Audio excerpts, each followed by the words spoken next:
Megan Miller. This is my presentation on serial killers. Thanks for joining me. I'm going to talk a little bit about the research that my father and I did on serial killers for several years before his death. He recently passed away in July of 2020. Up until then, for about a year or two, we were researching on serial killers. So let me give you a little bit of background on my father and myself. I got a Master's of Science from North Carolina State University, and my father was a neurosurgeon first and then a psychiatrist for about 47 years after that. He won several awards for his work in psychiatry all over the country and in a foreign country, and he was multi-certified and a specialist in child, adult, adolescent geriatrics, forensic psychiatry, and for a while he did abuse and recovery psychiatry as well, that kind of medicine. I ran his private practice the last time he had a private practice, and so I grew up around both my mother, who was a clinical therapist, and my father, who was a psychiatrist. I spent a lot of time on weekends at state hospitals with my dad, who was moonlighting. We would stay there in the hospital over the weekend. I spent a lot of time as a kid in nursing stations on mental health units and in mental hospitals. Back in the 80s, they still allowed that. And I spent a lot of time of my childhood and as a teenager in the waiting rooms of my parents' private practice, talking to patients. So my father went to University of Michigan at Ann Arbor for medical school. He had to put himself through school, so he had a lot of different jobs. One of the jobs that he had when he still wanted to be a neurosurgeon was actually at the, oh gosh, what is the name of this hospital? Ypsilanti Forensic State Hospital in Michigan. He was mentored by a man who was, at that time, a famous forensic psychiatrist. His name was Ames Roby. Ames Roby was best known for being contracted by the Boston Stranglers defense attorneys to do a profile and expert witness testimony for Albert DeSalvo. Interestingly enough, Dr. Roby was convinced that Albert DeSalvo never was the Boston Strangler, that he was in fact psychotic and completely crazy and did not commit those crimes, but in fact needed that publicity, fame, and recognition of a serial killer to feel better about himself, and built this entire fantasy around the persona of the Boston Strangler.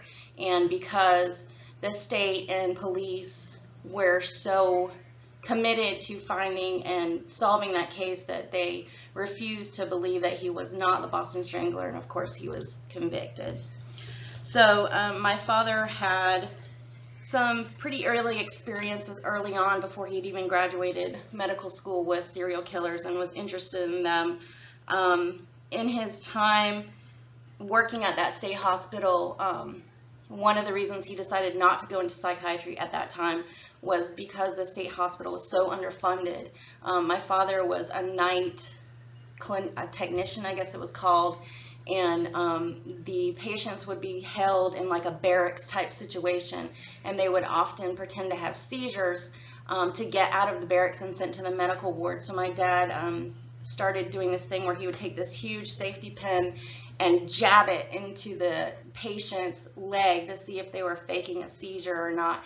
And he actually used that technique my entire life when he was trying to determine whether or not people were having seizures on mental wards, which is actually a big problem that happens a lot. So over his professional career, of course, my dad started as a neurosurgeon at Duke. He became bored with being a neurosurgeon and switched to psychiatry. He was, of course, mentored by Ames Roby and a couple other famous forensic psychiatrists, which I won't bore you with their names, but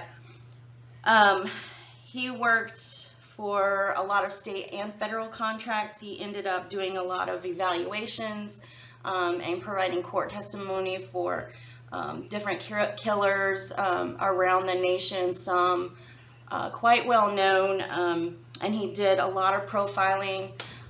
He did a profile for the feds for the Unabomber and some other things. And he also was contracted by a foreign government to do some work, which I can't really talk about on camera for the safety and security of my family. But it was very interesting. If you happen to see me in the hallway sometime and want to ask me about it, I can talk about it then. So he had a lot of pretty interesting cases over the years. He was always given patients that other psychiatrists couldn't figure out. At one of his last jobs at the state hospital, he was known as the house doctor, like the show House. He was really good at diagnosing not only mental health issues, but medical issues. He had one patient, which I'll never forget because he had her even when I was a tiny child. She followed him for over 20-some years. She had over 24 different personalities, and she stalked me for a good portion of my life. Although since I was so desensitized to working with mentally ill people, I really was never afraid of her. My sister was terrified of her, however.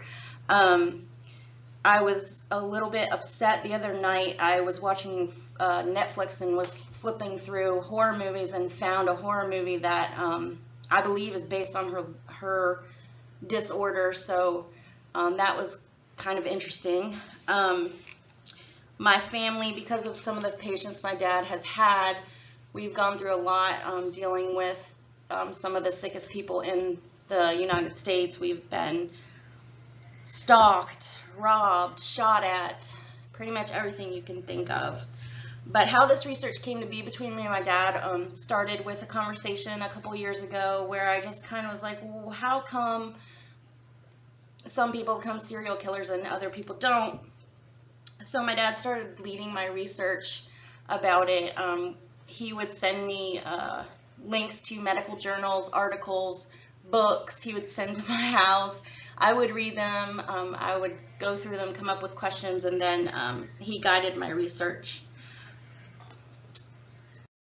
So I'm going to take you through a brief history of serial killers. Whether we realize it or not, there have been serial killers throughout history. Roman Caesars, emperors, barbarian, nomadic chiefs. Could be argued that serial murder was a prerogative of Roman Caesars and emperors and whatnot, since they exercised absolute power over their subjects. In a sense, that kind of ancient imperial power over life is what a serial killer seeks today. So however, it seems impossible to construct a modern criminal dynamic for the killings perpetrated by ancient despots in those eras, a death circus in an arena that could hold 50,000 spectators to watch the systematic death was a form of entertainment, of course. But in some sense, these games could be seen as a form of mass participatory serial murder, with the classic thumbs up and thumbs down gesture from the Caesars, which allowed the spectators to participate as to whether the gladiator would live or die. So Seneca wrote, "Throwing a man to the lions is like tearing him apart with your own teeth."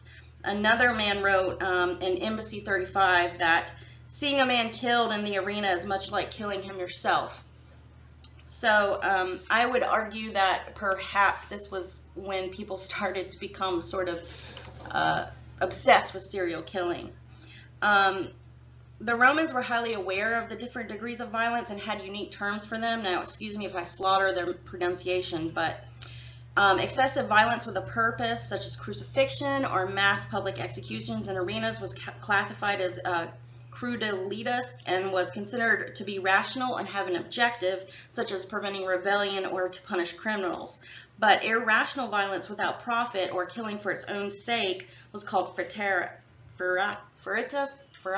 I'm not sure.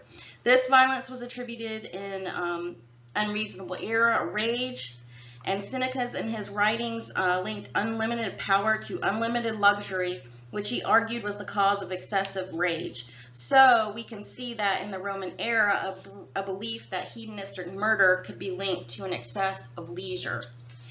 So were the spectators serial killers or serial spectators? The spectators in Rome were pathologically engaged with the killing taking place and displayed addictive obsessions with the death. They derived a deep pleasure from the killing and a sense of power in their ability to choose life or death for their victims.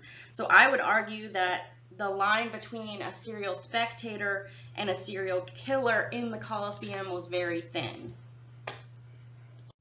So prior to the Industrial Age, there were a couple really famous serial murderers. Gilles de Rais from France was the first known serial killer in Europe. He was with Joan of Arc. He protected her. He was awarded the Marshal of France for his valor in protecting Joan d'Arc. And while she was burned at the stake, he became enormously wealthy from his time with her. He had huge castles around France. And around 1432, peasant children, mostly boys, started disappearing in the areas around his castles. Often impoverished families would bring their children to his castles and beg for them to become pages, only for the children to never be heard from again. De Rais was telling people that stories like the English had demanded 24 children in exchange for the capture of an English lord, things like that. It was estimated that he killed about 800 children. The church finally stepped in after enough peasants complained, and over a land dispute, he was caught when the church stepped in and started to investigate what was going on. He was arrested in 1440, and he was, let's see, he was on trial, and he estimated killed about 800 children, give or take. He described dismembering them, decapitating them, and breaking their necks, taking pleasure in killing them, and raping them after death. And he was actually put to death. Elizabeth Bathory, of course, the female vampire killer, was born in 1560 to one of the most powerful and richest families in Hungary. She had a bunch of weird relatives, apparently. She had an uncle who was rumored to be addicted to weird secret sex rituals, and he participated in satanic worship. She had an aunt who enjoyed torturing servants, and she had a brother who was possibly a rapist and very much a drunkard. Elizabeth herself really enjoyed torturing her servants. She ended up tearing apart one girl's mouth with her own hands after the girl made a small error. She started torturing girls pretty soon after that. And while it was not illegal to torture your own servants in 17th century Hungary, it was considered bad manners or impolite. So when traveling, the first thing that she would do at a friend's or relative's castle was secure a room just for the torture of her servants. And she often punished the ones who had the largest breasts. After the death of her husband was when she really got on a roll. She would kill so many girls per night that it was said that the blood would have to be pulled up in buckets. They had to just, it was everywhere. They would use ash to try to get rid of it, just anything. She started bathing in the blood of young girls, believing that it was the key to continuing youthful skin and not aging. So she, in the end, she got sloppy and had some of her servants dispose of young girls' bodies right off of a bridge in front of a bunch of townspeople. The townspeople complained to the king's officials, and An investigation was started. She was tried. Her servants were tried and executed. She was tried. She was found guilty. But instead of being executed, because she was still so very powerful, she was walled up in her room in one of her castles with only a small hole through which they fed her. And she died about 4 years later after being bricked up. But she had killed at least 650 women, if not more. So I made a couple tables for y'all to see the most prolific serial killers in modern history in the last 100 years or so throughout the world. Now this list does not include Dr. Shipman, who is considered to be the most prolific American serial killer in modern history with over 250 documented cases. However, he, in my opinion, goes into a different category. This table is actually just generalized serial killers. He falls under the category of medical professional and pseudo-medical professionals in the United States, of which there's actually a completely different category. So first on the list, and I want you all to pay really good attention to where these people come from, the number of victims, and the years that they were active. And we're going to come back to that and talk about that at the end of this presentation. So the very first most prolific killer in modern history is a tie between three guys, Luis Gravato, Pedro Lopez, and Giuseppe Greco. Sorry if I just slaughter their names, but they all had 300 plus kills. You'll notice the first two terrorized somewhat of the same areas. They were both Colombian natives. They both worked at the same time. They were actively killing people at the same time. They were both released from prison several times after convicted the first time. I believe it was, I can't remember which one. I think it was Pedro Lopez. 47 of his kills were actually in prison while he was incarcerated, and he was still released. His status is unknown, but he continued killing after he was released, and that is a fact. I believe it was the first one, Luis. He was found because he had killed hundreds and hundreds of children between Colombia, Venezuela, and Ecuador. He was at a small town in, I think it was Venezuela, I can't remember what country it was, but he was in a small town, and small children just were going missing by the dozens. He was suspected. He ran out of town. A group of adults, mostly fathers of the victims, followed him, and he led them right to a mass grave with over 200 children, dead children inside. He was convicted and is currently incarcerated, but is scheduled for parole in 2023, which I guarantee he will be let out of prison. As you can see, a lot of these people have a whole lot of kills, and you probably never even heard of them, except for maybe Donald Henry Gaskins is pretty well known in the United States. So here's the continuation of our table. As you can see, the good old US of A comes up several times. However, we can see all sorts of countries are represented here. This is again a short table of some of the most prolific serial killers I could find in my research, but it certainly does not include every single one. If you'll take a look at the guy Javid Iqbal, I believe that's how you pronounce his name, from Pakistan. He admitted to killing 100 children, 100 boys. If you look at his years active, he was only active for 1 year, and he killed over 100 boys. Interestingly enough, his house was right across the street from the police station, and he was only captured when someone complained about the smell, I believe. He was putting their bodies into vats of chemicals. And he also had raped, tortured, and brainwashed 2 young boys into helping him.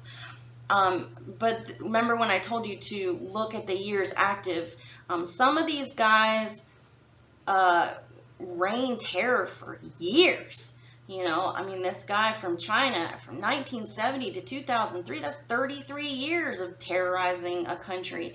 And the reason why I put 67 question mark next to his numbers of victims is that the government of China has been accused of not being completely honest about the real number of his victims. And I believe through my research that it was much higher, because he did terrorized China for over 30 years. And of course, get all the Ted Bundys on there, everybody's favorite. So continuing with the myths and facts, another myth is that all serial killers are motivated by sex. That is not true. Not all serial murderers are sexually based. There are many other motivations, including anger, thrill, financial gain, and attention seeking. So the serial snipers, U.S. Army Staff Sergeant John Allen Muhammad and Lee Boyd Malvo, they primarily killed for anger and thrill motives. They killed 10 people, were suspected in shooting 7 other states. They attempted to extort money from police to stop the shootings. After gaining control of his victims, fast food robber Paul Reed stabbed or shot them, killing at least 7 people, and his main motivation was financial gain. So another myth is that all serial murderers travel and operate interstate. But the fact is that most serial murderers have a very defined geographic area of operation. They conduct their killings within a comfort zone, and this is defined by an anchor point, usually their home, work, or something like that. They will at times spiral out of their comfort zone when their confidence has grown due to experience to avoid detection. So although most serial killers have a very defined geographic area of operation, there are 3 types of interstate killings for serial murderers. The first is itinerant homeless individuals who roam from place to place, people who are transient and homeless, and then those whose employment require them to travel, such as truck drivers or military service. So the difference between serial killers who engage in interstate travel and those who don't is the nature of their lifestyle, which is routinely traveling provides them with many zones of comfort in which to operate instead of just staying within one zone. So another myth is that serial killers cannot stop killing. The fact is that a lot of serial killers stop altogether before they were caught due to events or circumstances in the offender's lives that prevent them from pursuing more victims. Activities have included participation in family activities, sexual substitution, severe illness or age, or other diversions. So BTK killer Dennis Rader claimed to have ended his killing spree in 1991, although it has been suggested that he killed again in 2001 prior to being captured in 2005. So he admitted to engaging in autoerotic activities as a substitute for killings during his interviews with law enforcement. And another serial killer you probably never heard of, Jeffrey Gordon, killed his first victim in 1986, his second in 1991, which is a pretty long cooling off period for a serial killer, and he was captured in 2002, and he claimed to engage in cross-dressing and masturbatory fantasies and consensual sex with his wife in the interim. So another myth is that serial killers are insane or evil geniuses. But the fact is, most serial killers are not adjudicated as insane under the law. A lot of people have a problem understanding this, and I get where it can be confusing to the normal, rational person. Serial murder and the heredity of it, it just seems insane and unthinkable. But as a group, Serial killers suffer from a variety of personality disorders, which I'll talk about later on, including psychopathy, antisocial personality, and others. And the media has created this idea that all serial killers are evil geniuses who outsmart law enforcement at every turn. But like other populations, serial killers range in intelligence from borderline to average or above average intelligence. Another myth is that serial killers want to get caught, but in fact, they are much like other criminals. The more experience they have leads to more confidence. The longer they go without getting caught, the more empowered they feel. So first-time offenders are inexperienced. So when they gain experience and confidence with each new offense, eventually this means that they will also succeed in making mistakes. While most serial killers plan their crimes more thoroughly than other criminals, the learning curve is very steep. The logistics involved in committing a murder and disposing of the body can become very complex, especially when multiple sites are involved. Of course, they select, target, and approach and control and dispose of their victims, and this takes planning, time, and of course mistakes are made. The longer a serial killer is able to operate and evades capture, the more empowered they feel and begin to feel that they will never be identified. In turn, they begin to take shortcuts in committing their crimes, taking chances that often lead to identification by law enforcement. It's not that a serial killer wants to get caught, it's that they feel they can't get caught.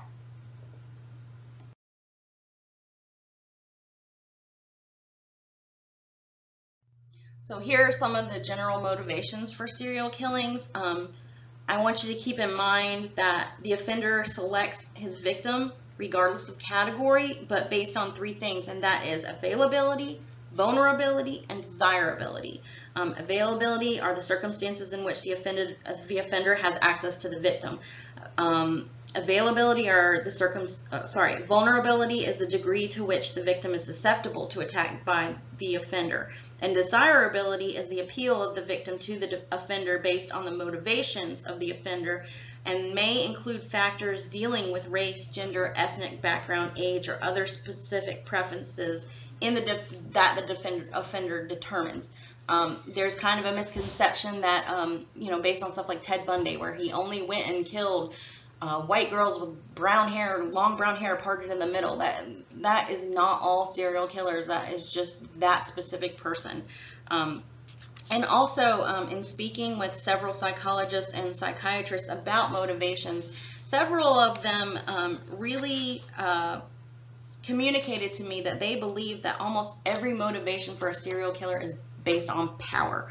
From a psychodynamic perspective, most of these offenders have never had a healthy mothering relationship in the early developmental stages of life. They were probably abused and neglected, and because of that abuse and neglect, you can form these feelings of powerlessness and aloneness, and those feelings can become overwhelming.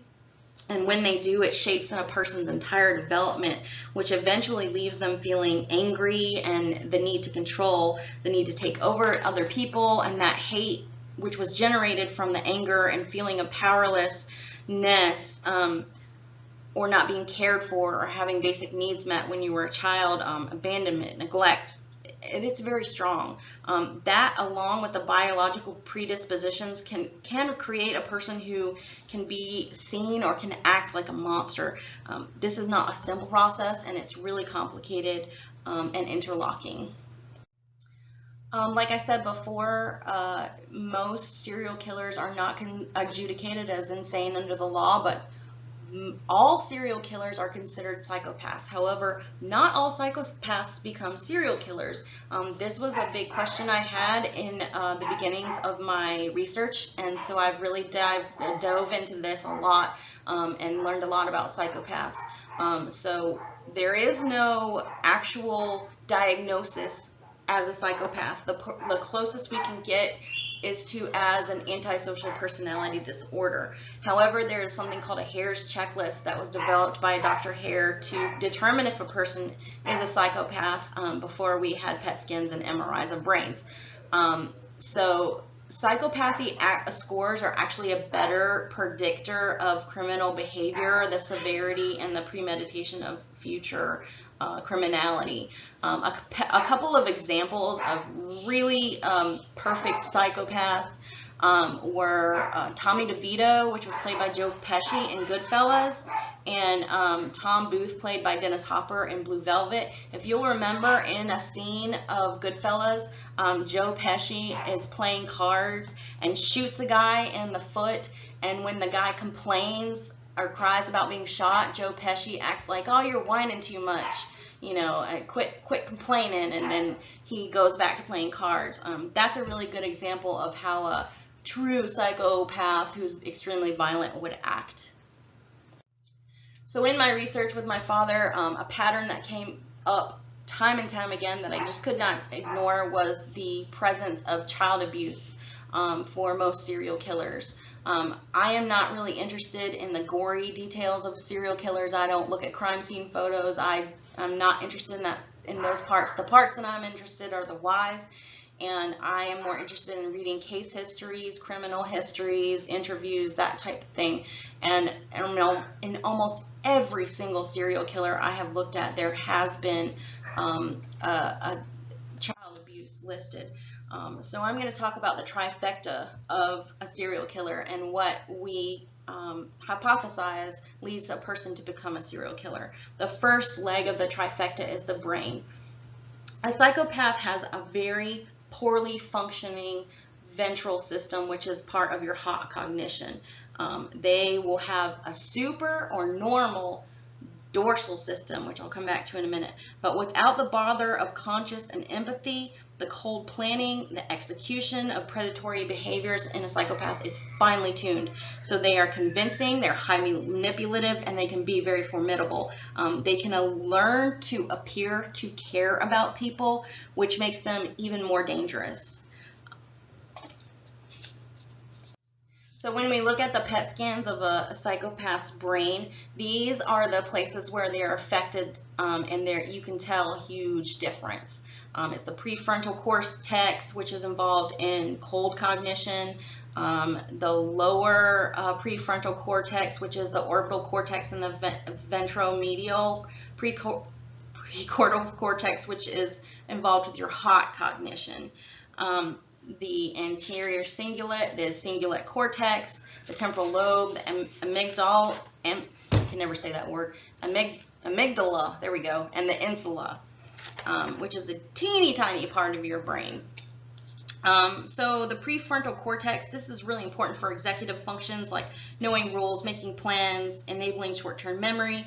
It's about what makes your character, your personality. It controls your impulse control, and it has a lot to do with antisocial behavior. So the dorsal prefrontal cortex tells you when it's okay to act on the urges that you have in your brain.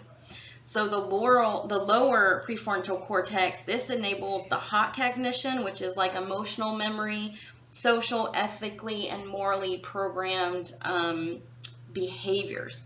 And if it's low functioning, then you have a lack of comprehension of impulsivity control, and sometimes you have a lack of appropriate interpersonal and social behaviors. So the connection between the hot and cold cognitions. So that's involving like cold or irrational cognition, where like one person understands what another person might be thinking and what the appropriate response might be, or hot or emotional cognition, where one can experience empathy for another person's feelings and attitudes.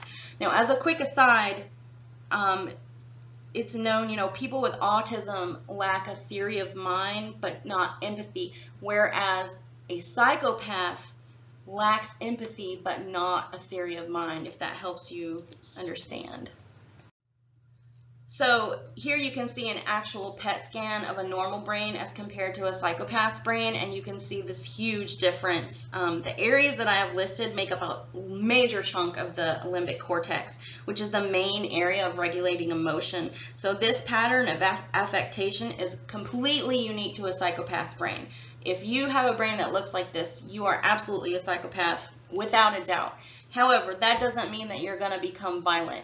Actually, the doctor that I researched the most, Dr. James Fallon, he's the one who found this out about psychopath's brain. He kind of stumbled into it while researching things like Alzheimer's disease, and used himself and his family as a control group while he was researching psychopaths' brains, which, don't get me started on how that's probably a little bit unethical, but anyways, found out that his own brain is the brain of a psychopath, and he had no idea. But of course, he's nonviolent, never killed anyone or beaten anyone up or anything.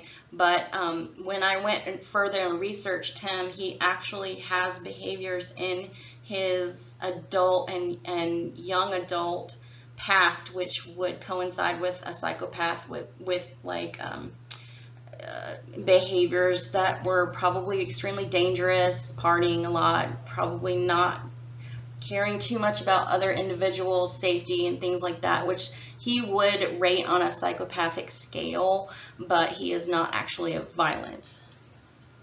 So while this is an emerging field of study, and it obviously is changing very rapidly, very little is known about the biological basis of the brains of psychopaths, but what we do know is that there is a gene that is more likely to make you violent and or a psychopath, and that is called the warrior gene. So the warrior gene, or MAOA, is very complex. I'm going to try to go through it pretty quickly. It's found to be that genetics and epigenetics are the prime determination of behavior rather than the environment, which I was surprised about. Fetal brain development is crucial in its effects on adult emotional regulations and behavior, and of course, developmental psychology supports this, but now we have definite proof through neuroscience that this is true. So serotonin is one of the very first and earliest neurotransmitter systems to develop. If you have this MAOA gene, that means that MAOA is actually an enzyme that breaks down monoamine. You know what I'm saying. So blocking this enzyme increases monoamine neurotransmitter serotonin, or it could be said that it increases serotonin transmission. So if a fetus has the low activity, high risk form of the MAOA promoter gene, it will produce less MAOA, which will therefore have significantly more serotonin. The response is, the brain will have fewer receptors for this neurotransmitter and will actually change the size and cell of the cell structure, and the connections of the brain will be impacted for the rest of their lives. This part of the brain will basically be altered and turned off compared to an average brain when the serotonin is released. And the fetal brain will literally be bathed in serotonin. And although this might sound like a good thing, this is actually really, really bad, especially for fetal brain development. There have been a lot of studies done on this MAOA gene recently, or the warrior gene recently. The National Institute of Health study by them showed that the warrior gene is linked to changes in brain structure, and that men with the gene have had a reduced volume in the amygdala, the anterior cingulate, and the orbital cortex by 8%. These are all areas that have impacted antisocial behavior and psychopathy. There's also behavioral evidence with research on several generations of a Dutch family who had a rare mutation in the gene and produced very little MAOA, and showed that these men had particularly inappropriate behaviors and crimes such as arson, exhibition, and rape. Boys with this gene almost always have more mental health problems. A wide statistical analysis of boys with the low producing form of MAOA gene found that they had greater instances of mental health problems, ADHD, and antisocial behavior than other boys. Gang members found with this gene, research has shown that they are more likely to join gangs, and when compared to other gang members who do not have the gene, those with the gene were more likely to be violent and use weapons.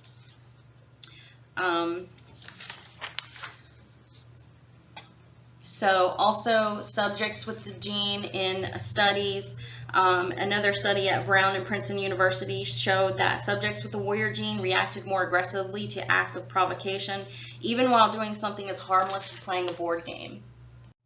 So the third leg of the trifecta in creating a serial murderer is the environment. It's pretty much accepted by the mental health world that abused individuals are much more likely to become violent or become abusers themselves. This has been shown through multitudes of studies and case reports. There have been many studies that report high incidences of early childhood physical, emotional, or sexual abuse in the prison population of psychopaths. Given that the onset of reliable memory for childhood events in adults may reach back maybe to 3 or 4 years old, this implies that a higher percentage of adult criminal psychopaths actually experience a significant abuse earlier than that, as most people. Some research believe that more than 90% of them abused at some point in their early life. Add to this that the psychopaths who would protect their abusers, as many abused victims do, and the percentage who could approach to over 99%, as some researchers reason. Many people will deny abuse or are too embarrassed to admit it, or just protecting their abuser. So genotype environment correlation is what we call how the environment can impact with development. So a child with a genetic predisposition to aggression might frequently misbehave, which may in turn draw hostility from or abuse from a parent. Or an aggressive parent may pass along genes for hostility and behave in a belligerent manner towards a child who have both the genes and the antisocial behaviors and attitudes mirrored to them, and then will continue down through the line of the child. Epigenetic marking is basically a tag added to your genes from an ancestor during like a biological or extreme stress event, such as a famine. It's an alteration in your genetic code induced by environmental stressors. It could be a personal thing like a rape, extreme loss, famine, war, whatever. So environmental stressors can induce the epigenetic tags to be added onto some of the original genetic DNA and can alter it to produce slightly different meanings and readings of the DNA. It is slightly different from an actual mutation. It's different than a mutation. And you could think of it like this, like a genome is the book that you inherited of DNA at birth. The epigenetics is the way that you read that book. So this functions commonly in early life, wrapping around your DNA. Stressors can create changes in the molecular chemical changes in your development and in the balance of neurotransmitters in the brain. So in utero, a woman taking drugs, drinking, experiencing extreme stress, whatever, can actually create an epigenetic marking on your DNA, and definitely has some kind of effect on a person's development. So the closer to birth the stressor is, the more negative the effect on your development and personality. So abuse, emotional abuse, abandonment at age 2 has a far greater negative impact on a person than if it happened like later as a teenager or an adult than like abuse as a 10-year-old. So this study I found through the King's College of London is a great study to talk about the warrior gene and the effects of environment. I think they looked for 3 factors in the people that they studied: evidence of the warrior gene, having the warrior gene, the fact that they were maltreated or abused as a children, and the fact that they displayed antisocial behavior. So The results of the study were that 12% of the men that they studied had abuse plus the gene, but those people were responsible for almost half of the groups of violent convictions and behaviors. And then 85% of the males with the warrior genes who were also abused became antisocial. And there have been several similar studies conducted that have shown the same conclusions. So just to give you an example of brain damage and what it can do to a person, just using one part, the orbital cortex. If at age 2 your orbital cortex was damaged, the child will never be able to develop a sense of right or wrong and will become profoundly psychopathic. There are lots of cases of serial murderers who have had severe brain damage, and in fact I'll talk about several of them. If you have damage to that part of your brain by the age of 8, you can identify right from wrong, but you won't really be able to stop yourself from committing a violent act or something wrong, because the inhibition will be affected. And damage as a teenager and adult, the person knows right from wrong, and the other parts of the brain have developed and matured enough to help with inhibition to control impulsivity from doing something wrong or violent. But under a stressful condition, that person can easily be pushed over the edge to commit a violent act.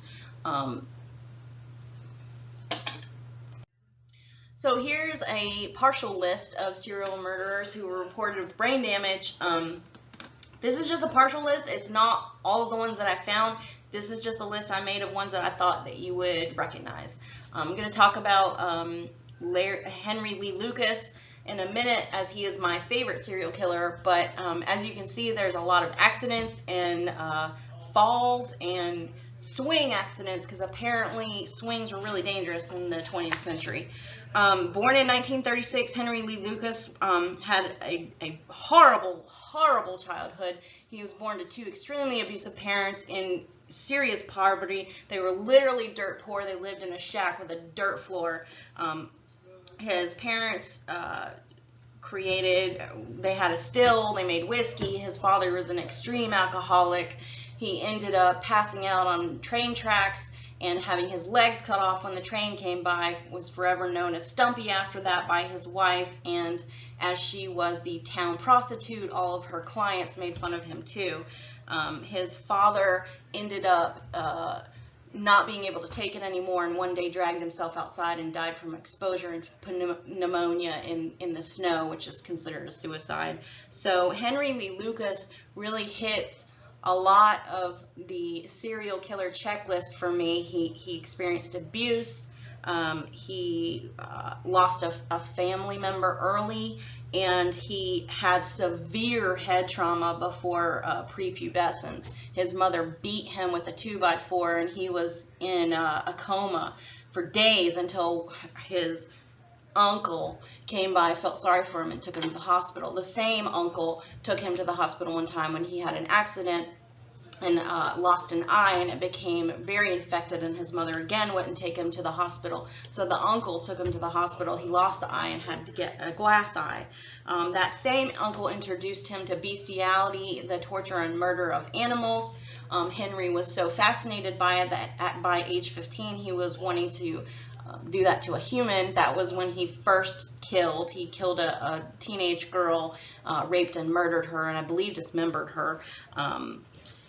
By the age of 21, he was linked to a series of burglaries, which he served 2 years in prison for. As soon as he was let out, he killed and raped his mother's dead body within a year. He was convicted and was sentenced to serve 20 to 40 years for that murder, but got out after 10 years. 2 years later, he was charged with molesting 2 girls. He served 3 years for that.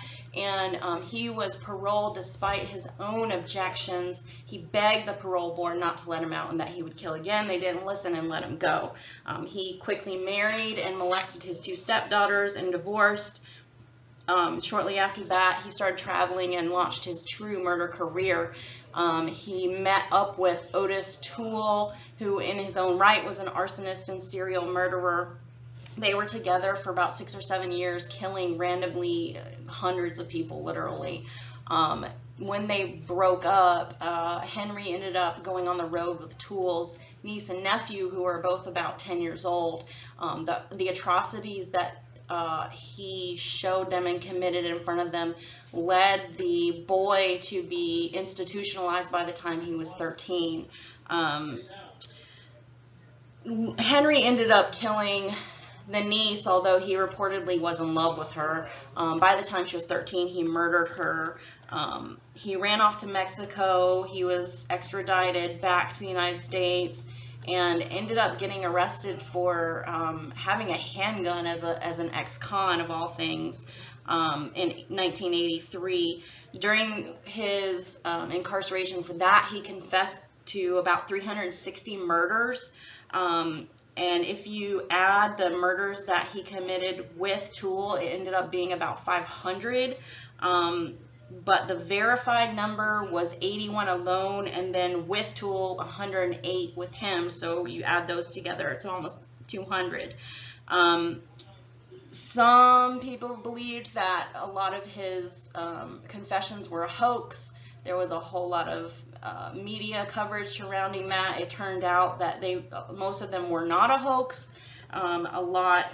He retracted a lot of his confessions, but evidence came out that he actually was at the place and time of these murders. That there were witnesses, statements, witnesses who took down license plates, all sorts of things.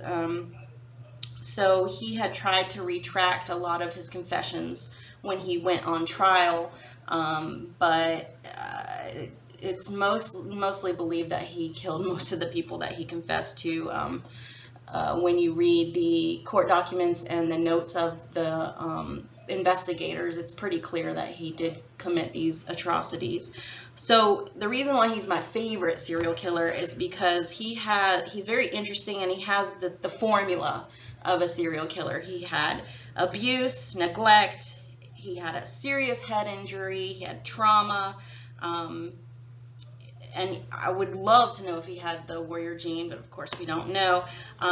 In addition to that, he is one of the stories I've come across of serial killers where the system has just failed him multiple times. He's not the only one I've seen this pattern with, but he's one that is pretty bad. The system failed him at school. A teacher one time, he never had shoes, and so a teacher bought him shoes, and when he came home with the shoes, his mother became enraged and beat him almost to death for accepting the gift. The teacher did not report it. She did not report anything that she saw, so the school system failed him. Social services failed him. The healthcare system failed him. The mental health care system failed him. The judicial system failed him, and the prison system failed him, and the parole board system failed him. He almost was begging people to put him back in jail because he knew he couldn't control himself, but clearly nobody listened. So to complete this trifecta of serial killers with Dr. James Fallon's research, the three legs that we stand on to create a serial killer is having the brain of a psychopath, having the presence of the MAOA gene, and having child abuse reported or exposure to severe violence at an early age. So in his research on serial killers, Dr. James Fallon has found that all three of the factors listed, PET scans showing the differences present in the brain of a psychopath, the presence of the warrior gene, and instances of childhood abuse or exposure to severe violence at an early age during or by the age of prepubescence. Although he has not obviously been able to interview and test every serial killer, his findings are important enough to help us begin to understand some things about serial killers, like what makes a serial killer and why not all people who have the brain similarities of psychopaths become serial killers. It also helps us to understand why all serial killers are psychopaths and why not all psychopaths become serial killers. An interesting theory of Dr. Fallon has kept me up at night. So he's theorized that third world war-torn countries and nations might be actually breeding grounds for whole generations with much higher percentages of potential serial killers. War-torn countries have higher rates of child abuse and abandonment, and more children and young people are exposed to violence at an early age. So men who are more violent may tend to reproduce more, as they are at the top of the food chain, so to speak, and their ability to survive even through violence may attract more females than their quieter, less violent counterparts. Of course, there is no way to test the spirit theory at this time, but it is certainly something to think about. So in conclusion, my research has led me to really question a lot of the statistics out there put out by our own government. So if we take the FBI's own definition and the false narratives promoted by, the U.S., the media, our government, that the U.S. produces more serial killers per capita than other countries. And given Dr. Fallon's research and findings and the research that I've done through every other means, one of the biggest questions that I have had is something that a lot of people talk about in the media, and that is, are there fewer serial killers today than previously? You'll be able to find tons of articles that say, yes, there are so many fewer serial killers than today. The U.S. government insists it. They put out numerous statistics saying that.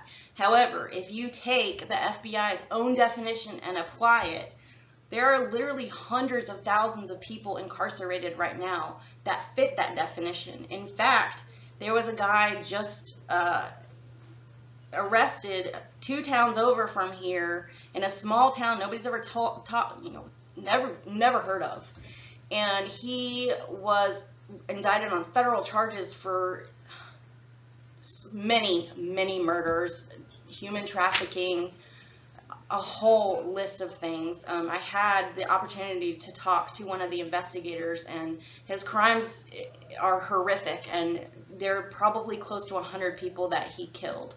And he definitely would meet the definition of a serial killer, but I guarantee none of you have ever heard of him.